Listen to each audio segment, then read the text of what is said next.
For over 20 years, I've kept astral projection a full secret. The afterlife, loved ones, all of it. After 20 years, it's time the whole truth came out. These are my stories.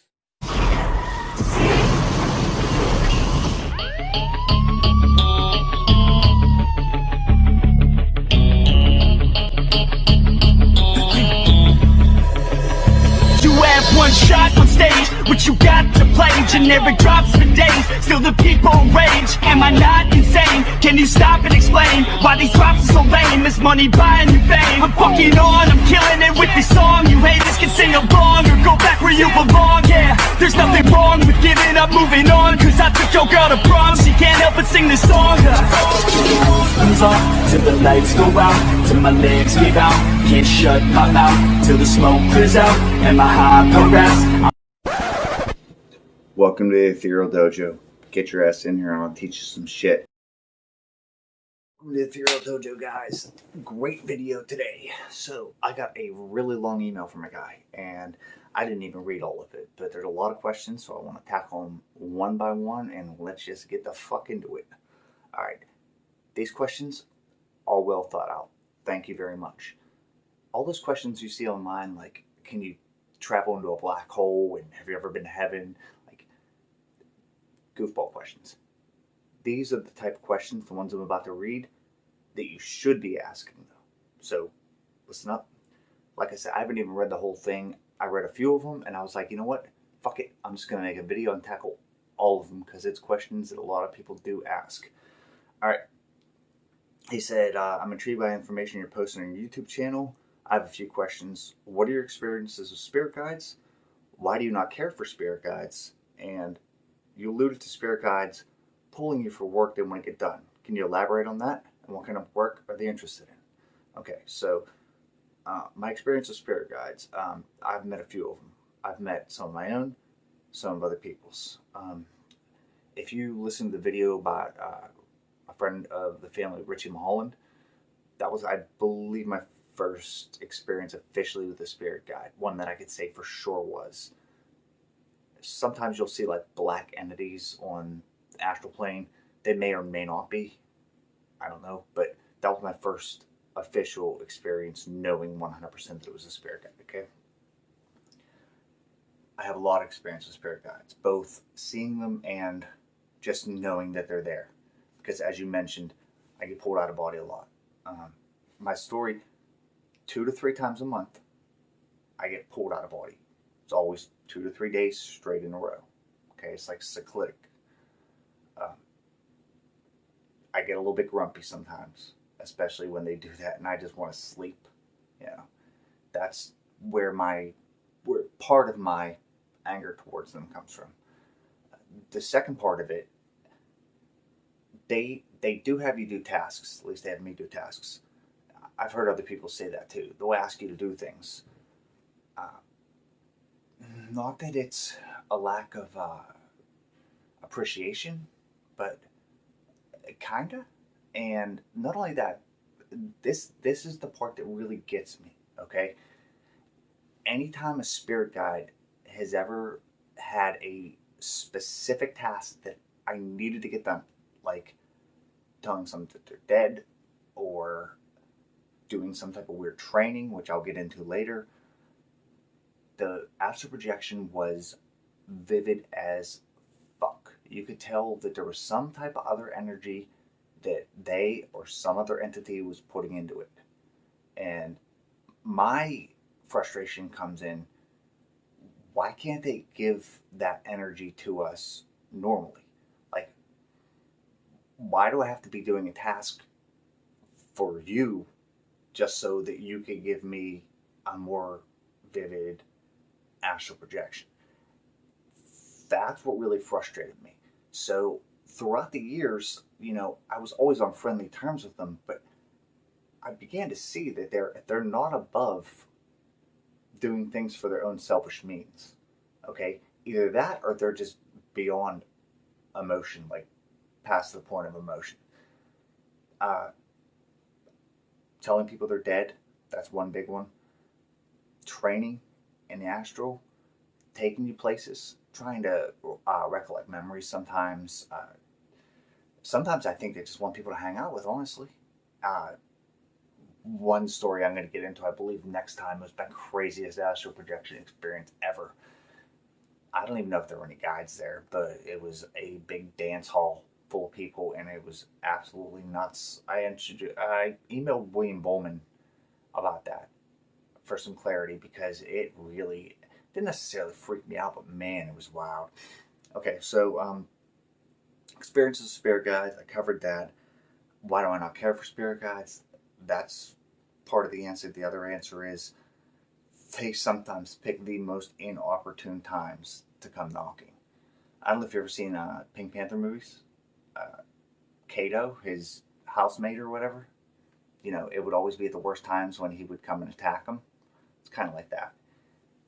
It'll be a day where like I have 5 hours to sleep, 4 hours to sleep because I worked a double and I'm working another double the next day, and all of a sudden I'm getting pulled out. And I'll just say, I think to myself like I just want to go back in. I'll pull myself back in and just get pulled right back out.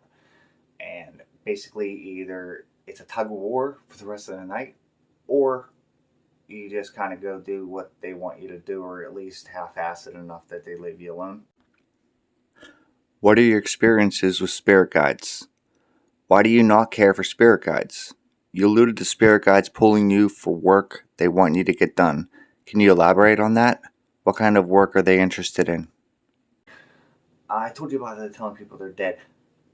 I will give you an interesting, super interesting one real quick. One time I was probably in my little late 20s and I got pulled out and put into a room with, I could tell that there was one main spirit guide there that probably was not my guide. I had never seen the person before. Uh, it was a teacher of sorts, a lady, older lady. And there was several other, we'll call them trainees in that room. And you could tell that they were younger too, either because they wanted them to seem younger, like as in they're in the beginning starts of their training, or just because they were younger. But regardless, younger entities, and they actually locked us in a room, and it was bizarre. It's very odd that you can't get back to your body. It's an emergency of some type, or they really need you to do something. And so I was trapped in this room. If I really wanted to get back, I probably could have, but I was intrigued. So I was like, they're going to lock the door on me. We'll find out what this is about.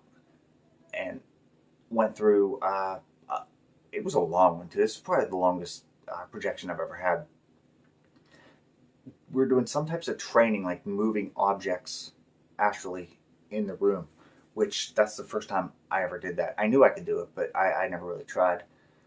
And again, I think I had some of the spirit guides' energy going along, helping, making everything more vivid. And it was almost like a quiz, and I aced that quiz. And because I aced that quiz, she let me go, and I guess it was the next step training. I was outside, and there was some type of a plane or something flying in the sky, and it was a different spirit guide this time, and I could tell he was mine. Uh, you just kind of know. You kind of know. Maybe it's because they're past loved ones or something. You just know. And he told me I needed to move whatever that was up in the sky, and like actually move it while it was moving. Pull it down, push it up, keep it up at one point. And I looked at him. I said, I don't think I could do that. And he said, I want you to try. And lo and behold, just holding that thing up in the air and then pulling it back down. It was almost like the Force Unleashed whenever Star Killer's like pulling the ship down. It was really cool, and I was shocked at myself, and apparently the guide was too, because I don't think they have expressions, but the whole tone changed, and it shocked the shit out of them. Like probably didn't probably thought I was being arrogant up in the first room, wanted to show me, oh, you're not so bad, and took me to the second part, and I just smoked that shit, and it impressed me clearly it impressed him. And for the rest of the time, he just let me wander and do those types of things. But he actually did, kind of keep it pretty vivid. Like I said, it was a long projection. You mentioned that once you become proficient with out-of-body experiences, it becomes like taking on another job. Can you elaborate on that? Absolutely. 2 to 3 times a month, I'm pulled out regardless. If I wanted to go out more, I could, and I do. But 2 to 3 times a month, the first day it's not so strong. The second and third days, it's super powerful. Like, I don't have a choice. I'm out of body. And that's when they ask you to do things, and or I'm going to be out of body anyway, so it almost takes on like a second job. I'm going to be awake, conscious at least, regardless, for a while. It's not fully like a job, but it sure as hell seems like that, especially when I work for my main job in real life and then come home and I go to sleep and I do that and then it's off to work again the next. You mentioned that sometimes spirit guides will stand off to the side and let you do your own thing, but are ready to intervene if something should happen or to keep you from doing something that you shouldn't. Did I understand that correctly? Do they act as a tutor/referee? Absolutely, 100%. Especially in the beginning, you kind of, at least I knew that they were there watching, and from what I've heard from other people, they're always there watching. You're not really. It's kind of like I hate to use an analogy of letting the dog out for a walk, but it's almost like taking a dog for a walk. You're always gonna have somebody there, at least hold the leash. I know that's a piss poor analogy, but that's the best one I could think. Or taking a child outside. You're not going to let them just roam. You're going to be watching. Same with spirit guide. They're going to be watching you. They're going to be making sure that you're not, getting in any trouble, which it's really not too bad. First of all, anybody who's trying to go into their neighbors' houses and shit, quit peeping. Quit peeping. That's ridiculous. Okay, stop that. But if you were to do something or try to do something that was a faux pas such as that on the astral plane, they could feasibly step in and stop you. And the way that they step in and stop you, it's not really physical. More so, they may take the form of a shadow person. Therefore, these newer people that happen to see shadow people constantly, perhaps they're doing things or wanting to do things that they shouldn't do. Spirit guides manifest as shadow people. It scares you back into your body. Deterrent. What are the items that you would be kept from doing? Why and how would you be blocked from doing it? Just as I said, they can physically block you, but generally it's not that. It'd be more scare you back in. I've never really been blocked from doing anything, so I'm not sure, but my best guess on that one would be, going into like spy on your neighbor or anything underhanded, anything with the wrong motivations. You gotta have the right motivations when you do any of this stuff. Pure heart. You have to have a pure heart. Okay. You also have to let your intentions be known before you go, out loud if possible. It helps, believe me, and stick to those intentions. Because when you say those things out loud, you're making a contract with not just the universe, but with your guide. You're asking for your help, his help, if that is the case, his or her help. And if that is the case, you got to stick to it. That's the rules. So let's say you want to work on levitating objects, and all of a sudden you get out and you decide you want to go into your neighbor's house. It's probably going to piss them off. All right. Whatever goals you set out, just stick to those. Stick to that plan, or at least try to. Don't try to see loved ones right away. Okay, let them come to you because, as I said in a prior video, they may not be exactly where you think. You might think grandma's in heaven, but heaven might not be exactly what you think it is. It's not exactly, flowers. My mom, as soon as she died, like minutes after she died, I was able to catch her and tell her she was dead. My grandma already knew. My friend Rich in my home, not so lucky. he was stuck somewhere for like a couple years. So I would stay away from seeing people, at least at first, because it could screw with your head a little bit. All right. You mentioned that once you were getting proficient with out-of-body experiences, there were things that you learned in the astral realm that really changed your perspective on how things worked. Can you elaborate on that? What ideas did you have that you realized were wrong? What perspectives were changed? What did you learn that you didn't even know was possible, probable, or important in life and for you? Exactly what I just said, actually. Um, my grandma was an older soul. You could tell that even when she was alive. She had some type of psychic gift. She passed over pretty quickly. At least I assume she did. When I saw her, she knew she was gone. But other people, they're stuck. They're stuck in that limbo. That my friend Richie was sitting there playing basketball. He thought him and his wife had separated, divorced. He kept telling me about a cast iron grill, and in my mind, it was showing me a picture of like a frying pan. Um, Meanwhile, when he died, him and his wife were on amazing terms. So this poor guy, his soul was trapped for years thinking he was divorced. It was probably almost like a personal hell for him because him and his wife were really tight. And that guy that pulled me out, I can thank that girl, whoever she is, up and down. Never saw her before, never saw her after, didn't get a name, didn't need to. She pulled me out, told me what I needed to do. I did it. I think it was the first time I ever did that or had to. And yeah, it was a little surreal, but you know, I almost shed a tear after that because I realized that you can actually do good when you leave your body. It's not just, I'm going to fly around a little bit or walk on the street. Uh, you can actually do some tangible good. What are the benefits of having an out of body experience? What are the downsides? Do the benefits and the downsides change over more and prolonged experiences?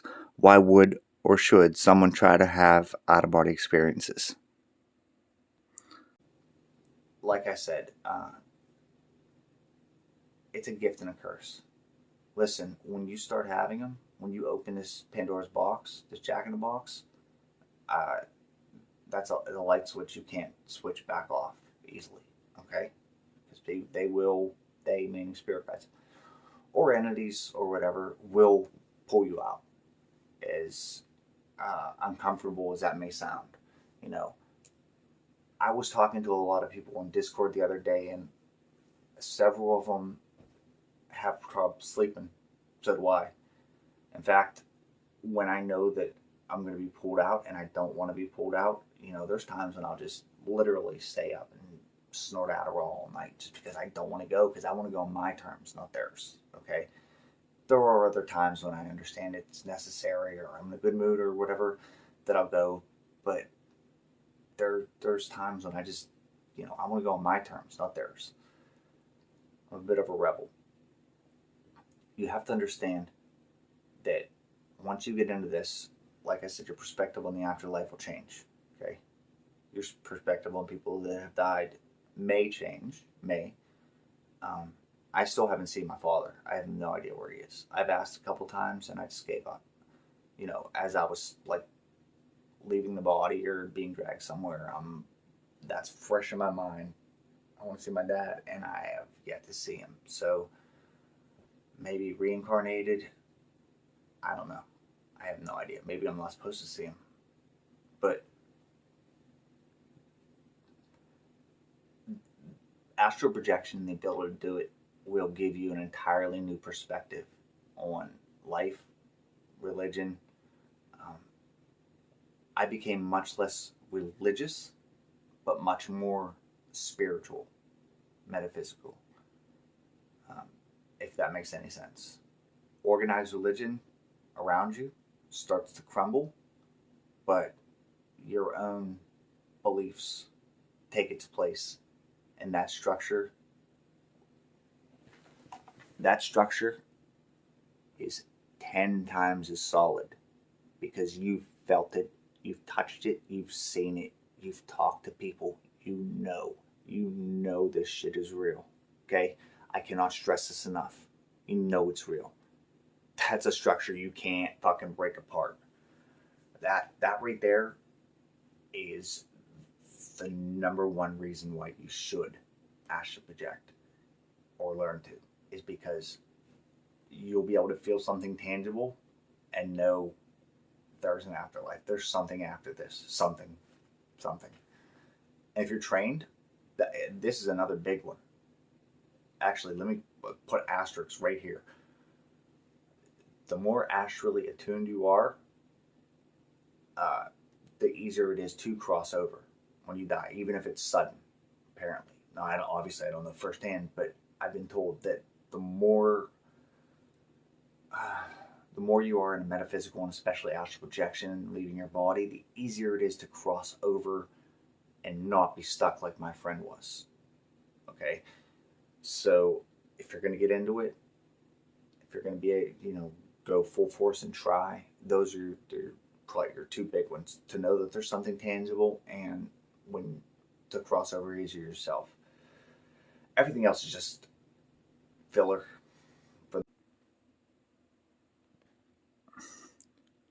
Have you interacted with inanimate objects? What were the results? Yes. Although sometimes, like if you astral project from your room, instead of having one color, you might have two, or it might be blue and orange or whatever. The table might be over there. There might not be a table. There might be three tables. Yes, the room changes. Rooms change. Things change. Have I interacted with objects? Absolutely. In fact, when I roll out, which is my favorite technique, my favorite thing to do is hit the floor, and then usually if it's this living room, there's a table that the camera's on. I reach up and grab the table and get myself up. And the floor is tangible, the table's tangible. Then usually I head straight over there where the door is, and I'll try to touch the door and then go straight through the door. So you can actually touch things and you can pass through things. Kind of cool. I'll give it that. It's kind of cool in that regard. Other objects, I've seen mainly furniture and stuff. Honestly, I never really had any. There was never any like special objects that like spirit got dropped or anything like that. If that's what you mean. Yeah, just mainly objects that are around the house and things. Mirrors. I saw myself in a mirror before. It was kind of weird. I wouldn't suggest doing that, at least first couple years. It will shock you right back into your body. Not that there's anything wrong with it. It's just it's kind of weird seeing yourself like that. Also, try not to look at yourself. Like while you're out. It's a little bit creepy. Sometimes people think that they're convince themselves that they're dead. Not that you're gonna die. There's no harm in it, but why scare yourself back in? All right, I think that's all you got. Thank you for the questions. I appreciate it. And I'm going to send this video to you. And Shane, thank you. I'm going to send this video to you, and I'm actually going to post it up because I think these are questions that everybody should know. Thank you for the intelligent questions.